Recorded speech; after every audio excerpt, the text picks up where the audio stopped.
Masih ingat dengan teorinya Bang Rismond? Minum kopi dulu teman-teman. Teorinya terkait dengan 100 miliar atau 11 triliun persen ijazah Pak Jokowi tidak asli atau diduga palsu. Sebenarnya kalau sudah 100 miliar, 11 triliun itu bukan diduga lagi ya. Jadi memang itu kesimpulan final ya bahwa palsu ya seperti itu, dan ini dikonsumsi oleh publik, dan itulah yang kemudian Pak Jokowi katakan bahwa dia merasa terganggu, terhina, dan ini perlu untuk kemudian diluruskan dengan cara diwasiti di pengadilan. Tapi yang hari ini kita akan bahas tentang maksud hati Bang Rismond melakukan verifikasi, ternyata dia berhasil melakukan falsifikasi. Apa itu? Kita akan bahas di Bukan Partai Politik. Selamat datang teman-teman di channel Bukan Partai Politik, sebuah ruang publik, sekolahnya publik, bukan sekolahnya partai, tempat kita bersama-sama belajar untuk meninggikan kemampuan kita di dalam berargumentasi, bukan meninggikan suara, apalagi emosi, lebih-lebih dengan caci maki di era demokrasi. Don't raise our voice, emotion, but argument. Baik teman-teman ya, Bukan Partai Politik bermitra dengan salah satu properti atau pengembang tentang kaplingan tanah di IKN, yang teman-teman bisa berinvestasi, siapapun, baik yang sobat Bukan Partai Politik maupun yang antitesis dengan Bukan Partai Politik, ya Anda semua berhak untuk berinvestasi di sana.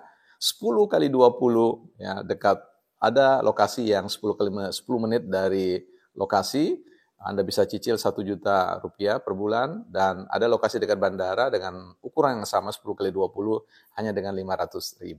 Yuk silakan cek di website bukanpartaipolitik.com. Di sana ada agent atau tim yang akan menghubungi teman-teman. Kembali kepada maksud hati Bang Rismond untuk melakukan verifikasi ya, tapi ternyata yang didapat adalah falsifikasi ya, sign code falsifikasi. Nah, sebagai seorang peneliti ya tentu pernah saya sampaikan bahwa kita tidak boleh di drive by emotion ya, tidak boleh digerakkan oleh emosi ya dalam mendeklarasikan sesuatu atau temuan-temuan kita. Karena sekali lagi, apapun temuan-temuan yang kita peroleh itu hanya merupakan hipotesis ya. Kata hipo jelas rendah, tesis adalah pernyataan. Jadi pernyataan yang rendah, tapi sayangnya ya abang kita ini yang seorang peneliti, informasinya demikian, itu bukan hipo lagi tapi hypertesis ya, overtesis ya, sehingga beliau mengklaim bahwa 100 miliar, 11 triliun persen ijazah Pak Jokowi itu adalah palsu. Inilah yang kemudian kita meragukan sebagai masyarakat ilmiah terkait dengan metodologi atau metode cara Bang Rismond untuk mendeklarasikan temuan-temuannya. Dan pada akhirnya kita lihat seiring waktu perjalanannya, Bang Rismond berkali-kali kembali ke Universitas Gadjah Mada untuk melakukan verifikasi, tetapi kemudian apa daya, bukan verifikasi yang kemudian dikerjakan tanpa disadari, ya jatuh pada apa yang disebut dengan falsifikasi. Nanti saya akan jelaskan konteks bagian ini. Nah, kita lihat misalkan ketika beliau memeriksa kembali data-data, harusnya orang yang berkeyakinan 100 miliar dan 11 triliun itu tidak perlu lagi melakukan verifikasi atau pengumpulan bukti-bukti yang lain, termasuk mendatangi rumah Pak Katsmujo, ya mendatangi tentang apalah pasar pramuka dan apa, karena apa? Sudah dideklarasikan 100 miliar, 11 triliun persen ijazah Pak Jokowi palsu. Jadi sebenarnya Bang Rismond menjebak dan menjerat dirinya sendiri dengan temuan-temuan dan hipotesis yang kemudian melukai martabatnya sendiri menurut saya, karena ya jarang-jarang ada seorang periset yang kemudian menyimpulkan dengan kesimpulan yang over tesis tersebut, hipertesis ya. Nah, yang menarik di sini adalah falsifikasi yang terjadi adalah ketika Bang Rismond datang, kalau verifikasi itu ingin membuktikan bahwa apa yang dia sangkakan itu benar ya.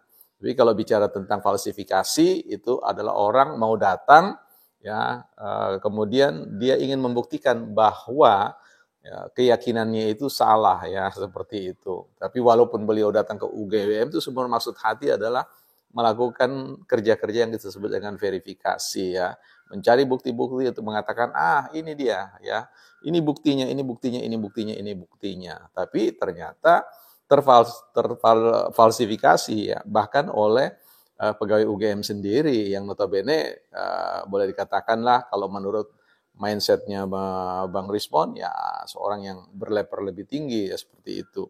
Mari kita lihat ya apa yang dikatakan oleh Bang Rismon ketika menghadirkan, meyakinkan kepada setiap orang yang ada di UGM mengatakan tentang tesisnya ya bahwa pada tahun sekitar 80-an 85 itu ya produk digitalisasi itu belum ada ya, tapi kemudian di counter dengan sederhana, dengan lemah lembut, dengan biasa ya, dengan mengatakan bahwa sejak tahun 1945, wah ini sejak kemerdekaan, bahwa proses digitalisasi itu sudah ada. Jadi terbantahkan mentah-mentah, keyakinan 100 miliar persen dan juga menjadi 11 triliun itu pada akhirnya menjadi keyakinan minus 1%.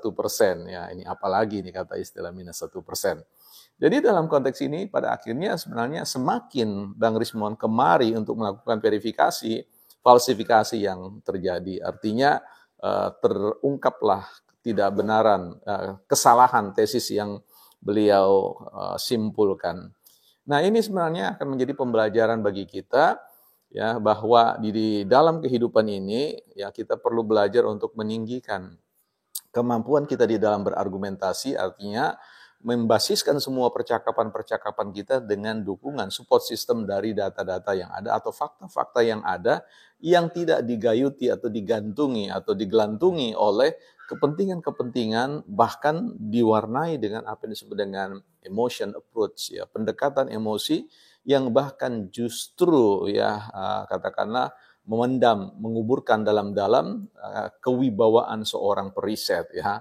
Dalam hal ini saya kira Bang Rismon menghancurkan diri sendiri pada tahap ingin meyakinkan publik bahwa ijazah Pak Jokowi itu palsu adanya.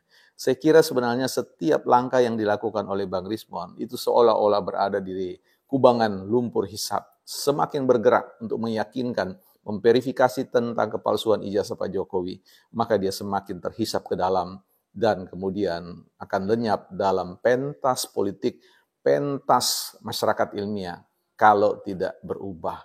Ya, saya kira masih ada kesempatan waktu untuk melakukan perubahan-perubahan dan tentu akan tetap harus menghadapi pengadilan karena mekanisme hukum sudah ditekan, ya sudah start dan berjalan pada tingkat penyidikan yang kemudian akan menunggu fase berikutnya yaitu disebut dengan fase penetapan tersangka. Dan di situ publik akan melihat, apalagi seperti yang saya katakan, ada tim yang juga akan melakukan verifikasi, ya bahkan mungkin melakukan falsifikasi dengan satu desain penelitian yang sudah dipersiapkan dengan matang, dan mudah-mudahan juga terhindar dari kontaminasi tentang emosi. Ya, betul-betul mengedepankan fakta bahwa Bang Rismon dalam catatan sejarah pernah ada di Jepang, pernah ada di Yamaguchi, pernah kemudian berfoto bersama dengan teman-teman seangkatan dan yang lain-lain. Bukan partai politik. Mari teman-teman kita ngopi. Mantap.